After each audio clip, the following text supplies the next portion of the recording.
Medicina con M de mujer. De manos que cuidan, manos que sanan, manos gestoras que motivan cambios. Médicas, enfermeras, parteras, especialistas, madres, hermanas, abuelas, compañeras. Matriz, músculo, médula, membrana.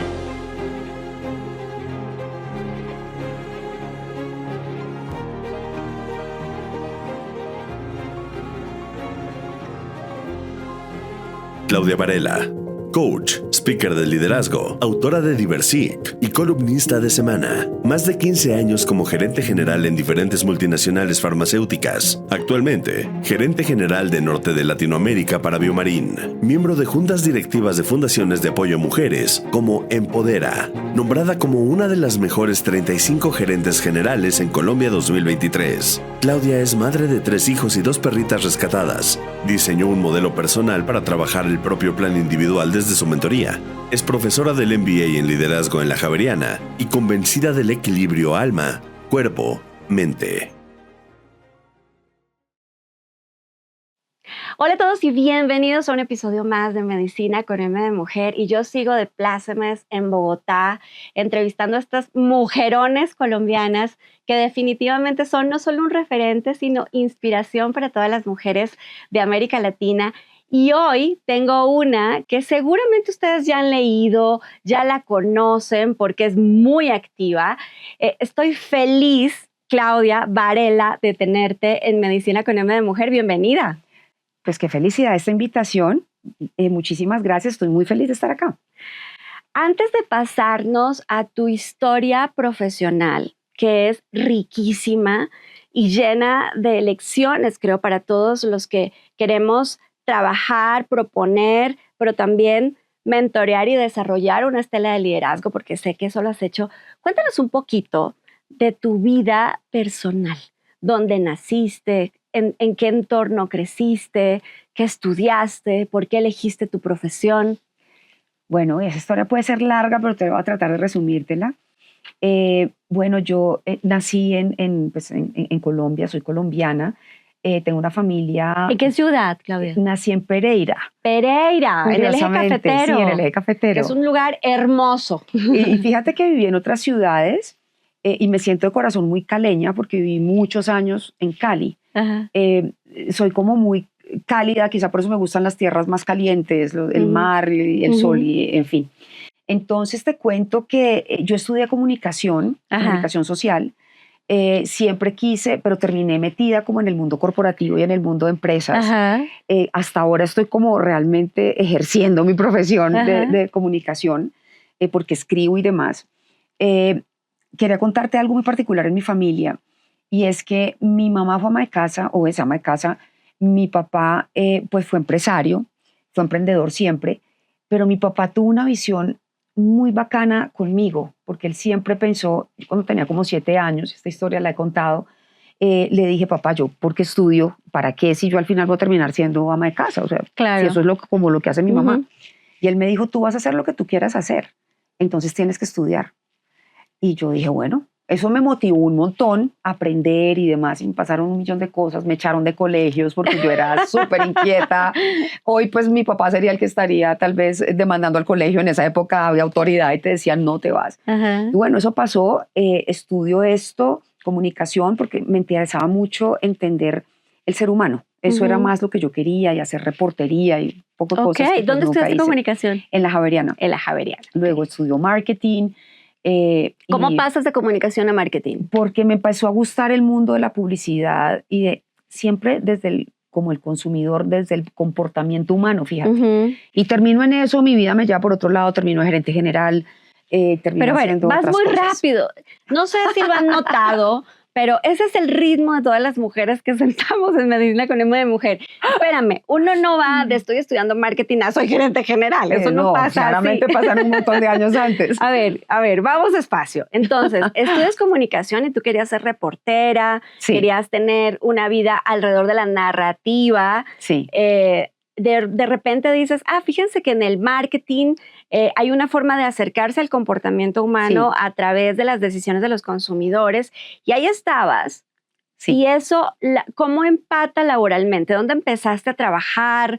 ¿Y qué te fue llevando a eso? Porque saltaste en 25 segundos, pero es común en todas las mujeres líderes. Sí, el tema del que pesar, porque hacemos como un salto muy grande de cosas, tal vez por hacer resúmenes ejecutivos, ¿no? Pues mira, fíjate que yo arranco a trabajar en una agencia de publicidad y luego me voy para una empresa muy grande que se llama Tecnoquímicas en Colombia, y ahí aprendí un montón. Y estaba muy rodeada, por ejemplo, ya empiezo con ciertos bias iniciales, ciertos prejuicios, porque yo arranco rodeada de ingenieros y administradores y yo soy comunicadora.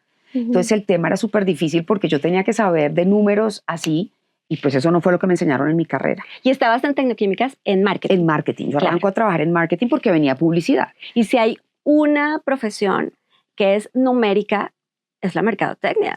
Sí. Claramente, si la tú gente no se sabes imagina de números, que esto es el diseño y el color, que también, pero es sobre todo datos. Sí, es análisis de datos, es saber si tú estás teniendo rentabilidad en el lanzamiento, es entender hasta dónde tienes penetración de mercado. Y yo pues eso no lo entendía mucho, pero te cuento que me meto de cabeza y digo, yo esto no me va a quedar grande. Eso sí me costó noches sin dormir, amigos muy chéveres que me ayudaron un montón en su momento. Y fíjate, aquí ya viene un tema porque era diferente. Yo me divorcio muy joven. De hecho, me he divorciado 2 veces. Perdón, ¿a qué horas te casaste? O sea, que estábamos... Es que quería contarte. Claudiando un poco contigo. A ver, entonces, ¿a qué horas entre comunicación, marketing y tecnoquímicas te casaste? Pues me casé ahí como en la mitad. Muy chiquita. Sí, muy chiquita. Y tuve mi primer hijo, muy chiquita. ¿Que tiene hoy cuántos años? Hoy tiene 30 años, mi hijo mayor. No, bueno, ya, soy tu fan. ¿Y entonces te divorcias en medio de eso? Sí.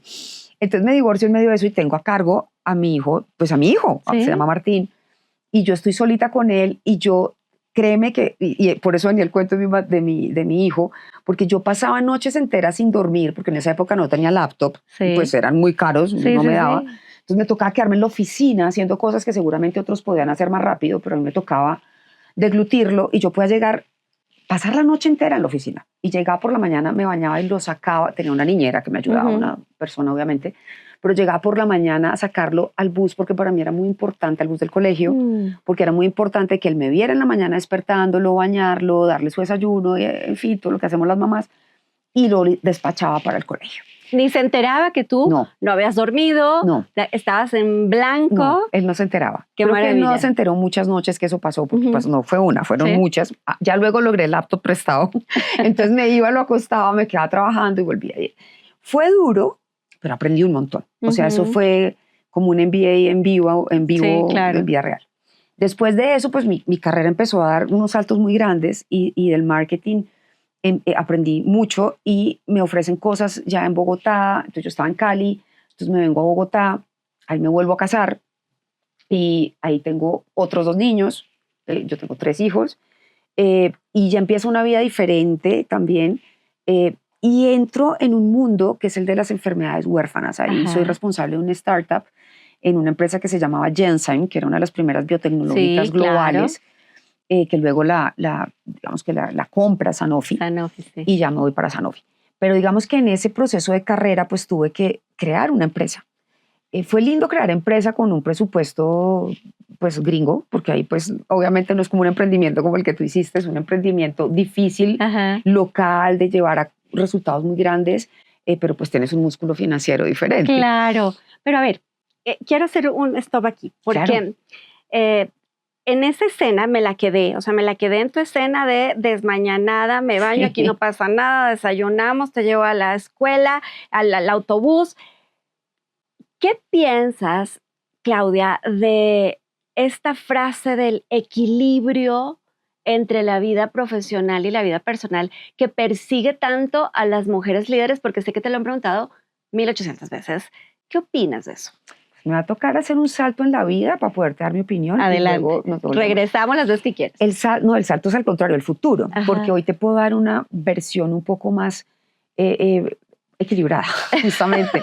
Soy una convencida total del equilibrio entre cuerpo, alma y mente. Ni siquiera el equilibrio entre vida laboral y vida personal. Eso se da si tú equilibras tu cuerpo, tu alma y tu mente en tu vida. Otra dimensión. Exacto. Si tú tienes esas dimensiones donde hay un tema espiritual, donde hay un tema de convicción, de propósito, lo otro se da. porque tú no pones límites en cada cosa. Uh-huh. En esa época, pues yo era muy joven y uno cuando está tan joven tiene la energía desbordada. Uh-huh. Entonces, pues yo decía, yo tengo que hacerlo por mi hijo, quiero hacerlo por mi hijo, quiero hacerlo por mí, quiero hacerlo porque tengo la oportunidad. Y bueno, era como así como me ves con toda esta energía. Claro, y muy a gusto con lo que hacía. Uh-huh. Pero para mí mi hijo era mi prioridad. Cuando tenía uno, era mi hijo. Ahora pues realmente son 3 y cuando van naciendo pues se van volviendo cada vez mis prioridades los 3. Y entonces pues créeme que yo ahí entendía que no tenía mucho equilibrio, creo que lo entendía. Lo buscaba, pero yo sabía que tenía que desbalancear mi momento. Uh-huh. Porque también la vida tiene momentos donde hay que tener un poquito más de, como te digo, de disciplina y perseverancia sobre un tema para que las cosas te lleguen. Uh-huh. Siento que ahora muchas veces pasa que los chicos más jóvenes están creyendo más en sus derechos que en sus deberes. Me encanta. Uh-huh. Y yo creo que hay que entender que uno tiene momentos donde hay que partirse y hay que hacerlo, porque las cosas no llegan solas. Y te lo pongo con un ejemplo que lo van a entender de todas las edades. El gimnasio. Tú tienes que ir al gimnasio y ¿qué haces? Yo tengo derecho a entrar al gimnasio. No, tú tienes que hacerle duro para poder tener músculo, para fortalecerte. Si no lo haces, no va a pasar. Uh-huh. Entonces, eso hay que hacerlo. Uh-huh. Y esos son momentos de vida. ¿Y duele? Pues claro que no pain, no gain, ¿no? No pain, no gain. Hay momentos donde hay que hacerle. Uh-huh. Y eso también funciona en la vida laboral. Y hay sacrificios. Yo no te voy a decir, no, es que uno no tiene que sacrificar nada, las cosas se van a dar. No, sí hay sacrificios que hay que hacer. Pero hay que poner claramente la prioridad arriba. Y la prioridad para mí eran mis hijos, mi familia, quizá no yo de primera, quizá yo ahora empiezo a estar más en la lista de primera. Y eso hace que hoy mis hijos tengan una mamá que la recuerdan, que saben que trabajaba un montón, que viajaba y demás, pero que era muy cercana. Está presente. Sí. Ellos si tienen un lío, mira donde estén, ellos lo primero que dicen es, mamá, me pasa esto.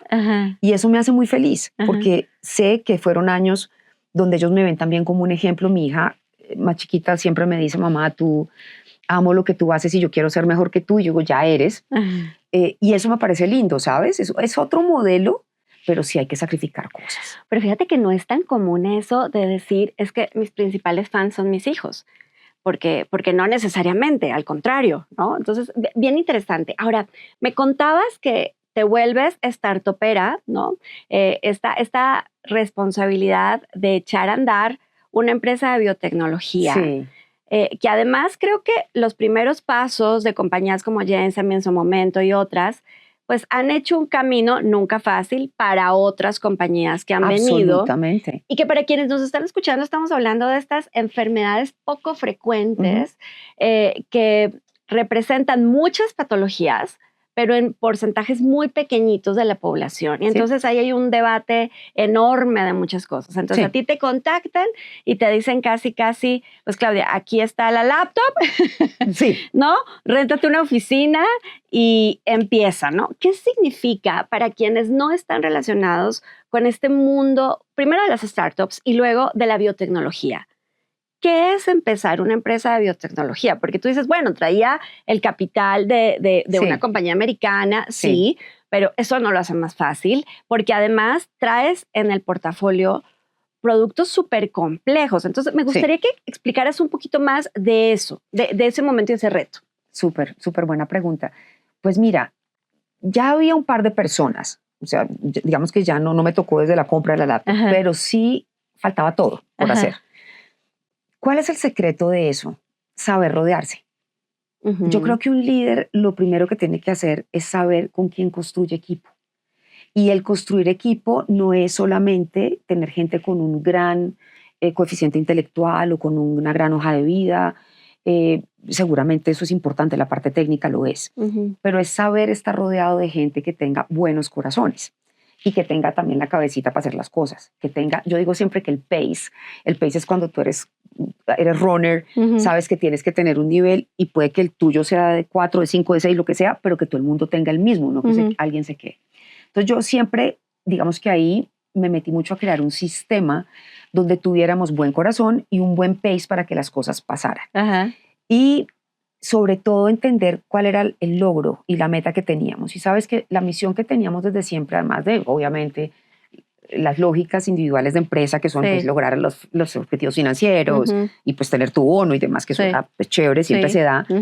Pero es qué propósito había por allí escondido, y el propósito estaba en crear el pathway o el camino para las enfermedades huérfanas en los países de la región andina. Es que lo estoy diciendo justo porque ese esfuerzo fue pionero. Así fue. De lo que hoy estamos contando. Qué lindo que te acuerdes de eso o que lo sepas, porque así fue. Hoy hay una cantidad de pacientes de enfermedades huérfanas que se ven cobijadas por una ley que nosotros empezamos a tocar la puerta para que ocurriera en ese momento. La gente no lo sabe y no me interesa que lo sepa. Pues chévere que me lo preguntaste y te lo cuento, pero no importa, porque cuando tú tienes un propósito, a ti no te tienen que hacer publicidad. Tú sabes que ahí está. Y yo me siento súper feliz de saber que algo hicimos. Ahora estamos en unos líos diferentes, que la dinámica, no solo en Colombia, la dinámica mundial está muy distinta, pero son pacientes que tuvieron esperanza de vida, ¿sabes? Y yo me acuerdo mucho del CEO que teníamos en ese momento, porque él decía en Janssen que el negocio venía a partir de que tú ayudaras pacientes. No, y al al revés. ayudar pacientes, exacto, y al ayudar pacientes y dar esperanza de vida a familias que no la tenían, el negocio se daba. Por eso incluso teníamos terapias caritativas en muchos países. Y eso sí me robó el corazón, porque fíjate que yo trabajaba con medicamentos de consumo, o sea, yo estaba en otra película. Y cuando me ofrecieron eso, también muy joven, yo les dije, perdónenme, pero yo no tengo ni idea de qué me están hablando. O sea, yo no sé qué es una enfermedad huérfana. De verdad, yo les voy a sumar aquí. ¿Sabes qué me dijo el personaje que en su momento pues me conquistó? Me dijo, nos interesa alguien que lidere y sea capaz de dar resultados. Y si algo he sido yo en la vida, es resolutiva. Tú me planteas un problema y yo te lo arreglo. No sé cómo. Creo que es una cosa que tengo como adentro, es mi skill. Y pues así fue. Entonces le dije, listo, si es así, vengo con toda. Fui muy respetuosa de la gente que traje al equipo. Hicimos un equipo muy lindo.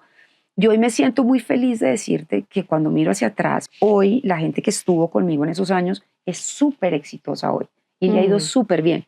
Y esos logros de la gente que está con uno en su camino de liderazgo, pues son logros que tú te llevas para siempre y que ese brillo, pues de alguna manera, si sea chiquito, ahí te refleja porque algo diste, ¿no? Yo creo que por eso eres coach, Claudia, porque no sé si intencionalmente lo fuiste descubriendo, pero tu carrera ha dejado una estela de líderes en su paso.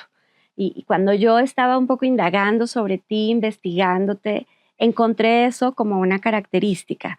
Y eso es súper inspirador para un mundo, como decías tú, que está cambiando la dinámica de nuevo de la competencia por la competencia y de pasar por encima de todo el mundo. Y cuando alguien, además de resolver, de dar resultados, está diciendo cómo empujo a que se genere una transformación más masiva, si quieres, más integral. Así que eso es súper admirable de ti. ¿Cómo fue hacer una ley? Porque sé que vuelves y lo dices rápido, pero es que es tan importante lo que lograron en ese momento como decir que hoy todavía tenemos muchos países, entre ellos México, en el que el reconocimiento de estas enfermedades huérfanas o poco frecuentes o raras, es que cada paciente es una lucha y ese reconocimiento no se da, y ese reconocimiento de derechos y de acceso no se da como se logró aquí. ¿Cómo fue ese proceso? Bueno, eso es un proceso de mucha paciencia y además un proceso que tiene que ser muy correcto, porque es que ahí puede haber muchas malas intenciones en la mitad o muchas malas lecturas. Entonces, básicamente hicimos un proceso de educación. Descubrimos quiénes podían ser esos actores que pudieran ser, ahora se llaman influencers, en su momento eran esos que podían ser una voz. Y que podían ser un agente de cambio. Exacto. Esos agentes de cambio que tuvieran interés. Entonces mapearlos, descubrir quiénes pueden ser y educarlos, explicarles, mira, esto existe, esto pasa. Y ellos empiezan a alzar su voz. Muchas veces las cosas pasan aparte, porque si yo iba como líder de una multinacional farmacéutica, no sé qué iban a decir, a usted lo que le interesa es vender. Y no era así. Lo que nos pues claro, obviamente teníamos atrás sí tendríamos una función y un objetivo, pero era que los pacientes pudieran tener un acceso. Entonces tocaba educar mucho, porque no era una ley solo para los productos que en ese momento tenía yo, Claro. O sea, era una ley en general para las huérfanas. Se tocaron puertas, se tuvo paciencia, se educó, se le explicó a las asociaciones de pacientes, a los mismos pacientes de sus derechos, que vinieran otras voces, que no fuéramos nosotros, y hacerte un poco detrás de la escena, porque no nos interesaba ni nos correspondía ser protagonistas de nada. Entonces, es eso, es como saber mover y no cansarse, porque uno se cansa y uno baja los brazos rápido y dice, no, esta gente no escucha. Claramente, o sea, yo me llevé todos los estrellones que tú quieras, y no solo yo, pues el equipo con el que trabajábamos en el camino. Pero es saber que tu propósito va más allá. Y las cosas van pasando y en algún momento ocurren. Y ocurrieron. Y pues eso uno lo siente como un logro al final. Realmente es un logro de los congresistas que la llevaron a cabo en su momento. Pero uno está atrás y dice, puse como la inquietud, ¿no? Como que sembré esto y ahí pasó luego. Y pues con muchos más actores. Pero es muy interesante saber que uno pudo participar en cosas así y saber, ¿sabes, Juana? Que tú donde estés en una posición de liderazgo puedes mover hilos para que pasen cosas para otros, no solo para ti, no solo para el equipo que tienes, sino para mucha más gente. Por eso volví después de otros años de trabajar en otras áreas, volví a trabajar en el área de huérfanas y me siento muy feliz de saber que podemos tratar de abrir puertas, porque ahora es más difícil. Antes nadie leía como mal todo, ahora todo el mundo lee mal todo lo que uno hace. Entonces, pues ahora se vuelve más complejo porque hay más conflictos de interés, más, no, usted no puede meterse en eso, pero igual es interesante saber que uno puede tratar de seguir educando, de dar mensajes, de compartir información, y eso es lindo porque eso cambia también vidas. Sí, claro. ¿Cuánto tiempo siendo directora general, Claudia? ¿Cuánto tiempo llevas en esa posición de ser gerente general, CEO? ¿Cuánto tiempo? Ya llevo más de, te digo, de unos 15 años en toda esta película, haciendo cosas diferentes, desde diferentes multinacionales, en diferentes negocios. Sabes, yo no sé si tú creas en Dios, yo creo en Dios. Yo digo que yo soy Jesus follower, porque yo no soy la más religiosa, pues que tú me veas cada semana en una iglesia, pero yo creo mucho en la doctrina de Jesús. Entonces, por eso digo que soy Jesus follower. Y yo creo que cuando a uno la vida o Dios te pone donde tienes que estar, tú tienes que saber que estás ahí no solo para ganar plata, sino te pone ahí para que generes cosas y cambios, ¿no? Y a mí me ha puesto en momentos, nunca me ha tocado fácil. Siempre que yo llego a algo, la situación o del país o del negocio o de los pacientes o lo que sea está difícil. Y es justamente para generar, para tener la fuerza para aguantar que pasen cosas interesantes y ayudar a otros a que pasen. Entonces llevo muchos años en esto y siento que no me canso porque cada año hay una cosa diferente que hacer y aprender, ¿no? Uno no deja de aprender. ¿Qué ha marcado tu vida en el mundo de las enfermedades huérfanas? Más allá de lo que ya nos platicaste, porque cuando uno está en el mundo, en el sector privado, en el mundo empresarial, el mundo político de las leyes, primero da flojera, ¿no? Luego, lamentablemente, vivimos en países en donde en toda la región de América Latina la política está muy relacionada a la corrupción y a las malas prácticas y al creo yo, ¿cómo decirlo? Al engaño colectivo del líder que esperábamos hacer, que hiciera tal cosa y no pasa, ¿no? Y romper esa barrera y decir, no, venga, sí hay del otro lado gente también que quiere hacer que las cosas sucedan y convertirse líder en un proceso en el que además, lo dices muy claramente, no necesariamente hay que ser protagonista, solamente hay que hacer que las cosas sucedan. Entonces eso es extraordinario. Pero más allá de eso, estoy segura que tienes 1000 historias que te han marcado. Cuéntame una. Pues mira, yo escribí un libro, te quería contar de eso. Y justamente yo me empiezo a inspirar en dos cosas. Una es que me di cuenta que ser mujer en su momento, en este momento es diferente. Estamos no en sé camino. qué tanto. Estamos en camino, pero es que a mí me tocó, ahí te podría contar historias de bullying, de todo lo que tú quieras, incluso de las mismas mujeres. Pero yo me doy cuenta que ser mujer en un cargo directivo en ese momento era guau. Entonces empiezan a pasarme cosas donde yo represento a las mujeres en cosas que yo antes no me daba cuenta.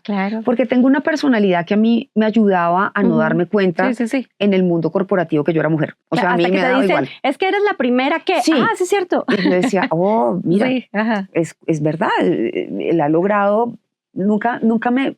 De nuevo por mi papá, nunca me preocupé en pensar eres mujer o hombre y tienes más condiciones por esto o lo otro. No, para mí yo era ejecutiva, para mí yo era trabajadora, para mí así. Y fíjate que esa fue una cosa, pero la otra cosa es justamente entender la diferencia y la falta de acceso que puede tener en nuestros países pacientes como los de enfermedades huérfanas. Ellos son una minoría, pero hay muchas otras minorías. Entonces yo digo, nosotros no trabajamos seriamente en el tema de diversidad y creemos que el tema de diversidad y de liderazgo es un tema, es que es de racismo, pues como si fuera el gringo y nosotros trabajamos en otros, ¿no? O el gringo, el de países desarrollados. Pues. O el de preferencias sexuales o el de creencias religiosas. Exactamente, entonces vas por orientación sexual, racismo y entonces ya eso es. Y empecé a decir, bueno, esto hay que mirarlo con un ojo diferente. Y ahí escribo mi libro. Entonces ahí esto me inspira y me hace cambiar un poco de mentalidad en otras cosas. Mi libro se llama DiversiQ, que es el IQ para la diversidad. Y te lo cuento porque eso fue para mí como un hito. Escribir un libro es una cosa compleja. No es que a mí me encanta escribir, pero digamos que escribir por escribir no es. Yo le meto investigación, entonces pues ahí tengo que tener un poco más de ayuda. Y lo que quería era probar y demostrar que necesitamos tener una visión que acepte lo diverso. Y te hago una pregunta a ti, Juana. Tú sabes, después de hacer más de 30 entrevistas en Latinoamérica, ¿cuál es una de las variables más grandes de discriminación que tenemos en nuestros países? A ver, se me ocurren varias, pero dime. La discriminación por clase social. Somos profundamente clasistas. Totalmente de acuerdo contigo. Y en esta conversación latina, ¿no? Ahora que estamos y que sí, los Estados Unidos y tal, como que damos por hecho que aquí todos somos una comunidad y hay investigaciones durísimas. Déjame contarte, por ejemplo, en México, que en su momento generó mucha molestia, la diferencia de ingresos que hay entre personas con la tez más oscura y con la tez más clara, entre latinos. ¿Sabes? O una peor. Aparte, estos son datos del Instituto Nacional de Estadística y Geografía, o sea, no una encuesta. O por la estatura. Gana menos alguien que mida 1,55 o menos lo contratan que más alguien fácil. Lo contratan más fácil. Entonces, claro que vivimos en una sociedad que fue discriminada, pero aprendió dolorosamente a discriminar, por la razón que sea, por la posición, por el coche, por el trabajo, ya no se diga por los ingresos, pero tienes absolutamente toda la razón. Y eso me pareció súper doloroso, ¿sabes? Y digamos que yo doy charlas y pues hablo mucho con empresas y me gusta mucho llevar ese mensaje porque siempre los dejo pensando. El tema no es solo discriminación entre mujeres, mira que ya en las empresas, en las multinacionales o en las empresas, tú te vas a encontrar un montón de mujeres muy exitosas, muy empoderadas, muy guau. Y ahí la pregunta que yo les hago, ¿y ustedes hasta dónde saben que hay discriminación rural?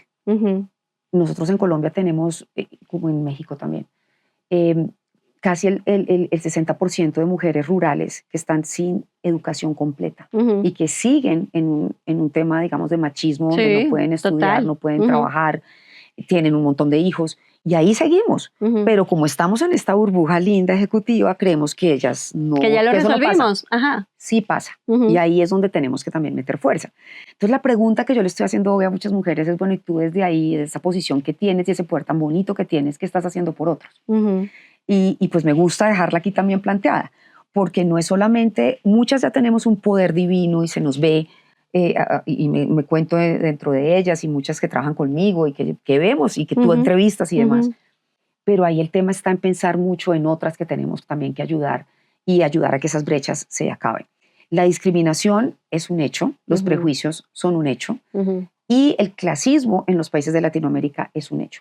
Tratamos a la gente mucho por sus ingresos, por cómo se ve, por cosas que son irrelevantes. Entonces la pregunta también es hasta dónde te van a querer a ti si tú te quedas sin trabajo, porque tú no eres el puesto que tienes. No, y la gente luego se valida por el cargo, por lo que dice debajo de su tarjeta, y cuando ya no está esa posición, entonces me decía un amigo, es que ya no me contestan el teléfono. Sí. Entonces yo le decía, sí es doloroso y sí va a pasar, pero pregúntate también qué hiciste a lo largo de tu carrera para que te levantaran el teléfono porque decía director general, no porque decía Pedro Pérez. ¿No? De acuerdo. Y ahí vengo y estamos dando una vuelta súper bonita porque vuelvo al tema de cómo balanceamos el cuerpo, el alma y la mente. Ajá. Cuando tú tienes balanceada esa triada, tú te quedas sin trabajo y tú sobrevives. Claro. Cuando tú eres solo mente, solo trabajo, solo MBAs, solamente el título de tu profesión y demás, pues te quedas sin eso y te quedaste sin identidad. Claro, te desnuda. Te desnuda la vida. Y me contabas, empezaste a hacer este libro en la pandemia. Sí. Me lo contaste hace un ratito antes de que saliéramos a cámaras. ¿Cuánto tiempo ese trabajo profundo? Me queda claro que no lo hiciste a la ligera y que no pusiste solo lo que pensabas, porque así eres, profunda. ¿Cuánto tiempo tomó escribir tu libro? Año y medio, casi 2 años. Y además, lo primero que me parece lindo contártelo, porque sé el tipo de mujeres que tenemos por acá viéndonos, es que yo solo tenía la idea de escribir un libro. Ahora ya tú autoescribes y haces un poco de cosas. Ahí no. Entonces yo fui tocando la puerta en Planeta a decir, yo quiero hacer un libro. No, pues mira, al principio ni me pararon bolas, no me miraron. Planeta es una cosa enorme. Ajá. Finalmente logré venderles la idea. Entonces, bueno, dije, listo, el primero lo hice con Planeta. Y ahí tuve un editor. Y el editor un poco también, tuve 2 editores, uno con el que sigo trabajando, hice la segunda edición. El primero lo quería matar, pero esas personas son maestros espirituales. Sí, total. Pero al principio venía y me decía, no, a mí no me parece eso, y usted parece aquí activista, y yo quería como decir, lo voy a matar, porque claramente mi libro no pretendía hacer eso, pero yo quería un libro que fuera profundo para que hubiera una reflexión de cómo debemos construir una mejor armonía social, Ajá. no de cómo debes ganar más plata. Para eso hay 35 millones de libros. Es cómo tú puedes ser un mejor líder si conectas con otros a través de entender que la gente es distinta y la gente no tiene que ser igual a ti. Entonces ahí duré año y medio haciéndolo, lo lanzo y ya voy para el 3er año de lanzamiento y ya escribí, ya hice la segunda edición, que es más corta, la hago con otra editorial y pues ha sido todo un tema muy lindo porque ha sido cómo llevo ese mensaje a mucha gente. Como mi tema no era volverme famosa, ni mi tema era volverme rica a partir de los libros, creo que ahí he tenido una ayuda de arriba y ha sido muy bonito donde me han escuchado el mensaje. Pero fíjate que si eres famosa, muy mediática, quiero que sepan para los que no nos están viendo desde Colombia, pero eres famosa, permíteme decirlo, por congruencia, porque no hablas de otra cosa distinta de lo que tú misma eres y de lo que has hecho a lo largo de tu carrera. Entonces es fácil creerte. No eres una teórica de el liderazgo. Eres alguien que lo ejerce permanentemente y habla con mucha franqueza, al menos es lo que yo he visto a través de lo que he leído de ti, con mucha franqueza a partir de tu propia experiencia. Cierto. Y entonces eso es muy rico porque no te están contando una historia ni te están dando clase, están compartiendo. Creo que eso es lo que tú haces, Claudia. Sí, pues qué lindo. O sea, me ha encantado tener esta conversación, que tú me lo digas, porque yo lo que hago, lo hago con el corazón, ¿sabes? Yo creo firmemente en que uno tiene que ser consistente, en que debes en la medida de lo posible devolverle al mundo todo lo que te ha dado. Y a mí me ha dado un montón de cosas lindas la vida, muchas cosas lindas. Entonces estoy en un momento de mi vida de más sabiduría y más años donde quiero devolver más que recibir, pero sigo recibiendo. Eso es divino, sigo recibiendo. Como esto, por ejemplo, es un espacio genial. Gracias. Que me deja muy feliz. Y entonces ahí es donde encuentro cómo le sigo dando poder a gente para que haga cosas o le sigo iluminando pues no porque yo sea la luz, sino porque con sus propias preguntas hago como Pepe Grillo, ¿sabes? Ese personaje divino de Pinocho que le dice a la gente, oye, pero ¿por qué no miras esto que tú tienes? Entonces eso es súper lindo y eso me llena mucho el corazón y lo hago con mi equipo, en mi sombrero de mi empresa y también lo hago como coach y lo sigo haciendo en las oportunidades que tengo de cómo además retar un poco el statu quo, porque también se trata de eso, ¿no? Yo nunca he sido la oveja del rebaño. Tengo un TED Talk sobre el tema, porque yo no soy una oveja de rebaño, yo no soy una ovejita blanca, yo soy una ovejita diferente, por eso siempre lo fui, y sigo siéndolo. Y me gusta hacerlo porque creo que esas voces distintas te llevan a ver cosas distintas en el camino. Y es más fácil ser oveja blanca que ser una oveja de colores, digo yo, no negra. Oye, Claudia, déjame comprometerte con algo. Claro. Y está en cámara, así que luego, si no estás de acuerdo, lo cortamos. Pero, ¿por qué no te invitamos a México? Ya sé que vas con mucha frecuencia por tu rol profesional, a que compartas con otros líderes, mujeres y hombres, tu libro. Pues la más feliz. Acepto totalmente esa invitación, Juana, además contigo que tienes una energía divina y eres muy consistente también, porque sé que eres muy exitosa como empresaria. Me encantaría, me parece súper lindo seguir teniendo conversaciones contigo. Además, amo México, me parece un país genial, divino. Cada vez que voy aprovecho y conozco cómo, me encanta. Y muy cercanos además. Ya está, ya les contaremos cuándo nos vamos a ver y cómo es que va a estar esta conversación. Claudia, debe ser un privilegio tenerte como coach. Y en este ejercicio de trabajar con otros, ¿qué le pides a quienes estás mentoreando? ¿Cuál es el consejo para ser un buen mentee, para realmente aprovechar lo que un coach te puede entregar? Me encanta la pregunta porque el tema es de voluntad, es de disposición. A mí muchas veces me han llegado coaches que me dicen, mira, Clau, es que yo lo que quiero es que tú me enseñes a... Me ha llegado así literal, hablar como tú, es que tú eres como que súper entras, entonces enséñame. Yo, no, esa soy yo. Entonces pues me sale re mal también, pues soy súper imprudente a veces. Entonces le dije, no, cuéntame más bien qué quieres tú. Y cuando empiezo a indagar en el que quieres tú, porque la gente llega normalmente a un proceso de coaching pensando en una solución de algo que quiere, que no es en el fondo de pronto lo que quiere realmente. Entonces, tener la voluntad y la actitud de transformar, de mirarse, de darse duro por dentro a veces, eso es súper grande para un coaching.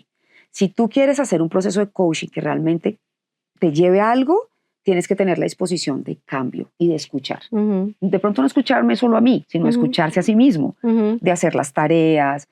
Yo no tengo un proceso de coaching donde yo reafirme al otro diciéndole tú eres maravillosa desde el momento uno, sino bueno, eres maravillosa, pero además, ¿qué podemos hacer aquí? Hay cosas lindas que puedes transformar. Bueno, cada quien tiene su proceso, no hay una receta mágica, pero es eso, ¿no? Es tener la voluntad de escuchar y escucharte. ¿Y estar dispuesto a que te duela? Claro. No es que si un coaching no te duele, en algún momento no hiciste nada. Fue una plática. Es una visita con un tío. Con la abuelita. Con la abuelita que te dice que eres divina y maravillosa y te dice que todo el mundo tiene la razón, que tú tienes la razón y todo el mundo está equivocado. Pues yo feliz porque maquiavélicamente ya tenemos una parte 2 de esta conversación que no solo vamos a tener tú y yo, sino que vamos a compartir con otros en México. Emoción, ya la estoy viendo además, pero en el Inter, Claudia, ¿cómo llamarías a este episodio de Medicina con M de Mujer? Sería lindo como ¿por qué la diferencia vale la pena con M de mujer? Ajá, con M de mujer. Claudia, para lo que viene, ¿qué esperamos de ti? ¿Qué va a pasar contigo cuando nos sentemos en 10 años a tomarnos un tequila, o un aguardiente, o un café? O ambos. O ambos. No el mismo día, por favor. Yo sé. ¿Qué me vas a contar?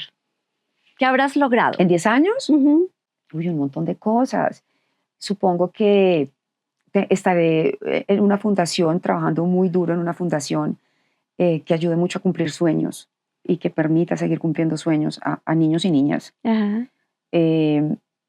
Y también creo que estaré seguir dando luz con mucho más conocimiento también y sabiduría a muchos otros que quieran crecer y cumplir sueños. Es que cumplir sueños no es solo tener plata o tener el éxito que dice la gente, ¿no? O poder. No, tener sueños es que si tú quieres tener una casita hecha a mano, pues que la puedas hacer. Es eso. O ser el más feliz con 30 perros cuidados y adoptados y rescatados también. Es eso, ¿no? Es como dar la posibilidad de ese empujoncito. Y yo creo que a veces yo lo logro y quiero seguir dando esos empujoncitos y ser feliz, estar sonriendo, feliz con el sol cerca. Pues así va a ser, porque yo sí creo que eres una persona de luz, la transmites, brillan tus ojos y es extraordinario platicar contigo, Claudia. Muchísimas gracias por estar en Medicina con M de Mujer. Qué linda, Juana, por tu invitación, la más feliz, y allá nos veremos en México. Pues allá nos veremos y por lo pronto nosotros nos vemos también en 15 días con otra mujer apasionante aquí en Medicina con M de Mujer.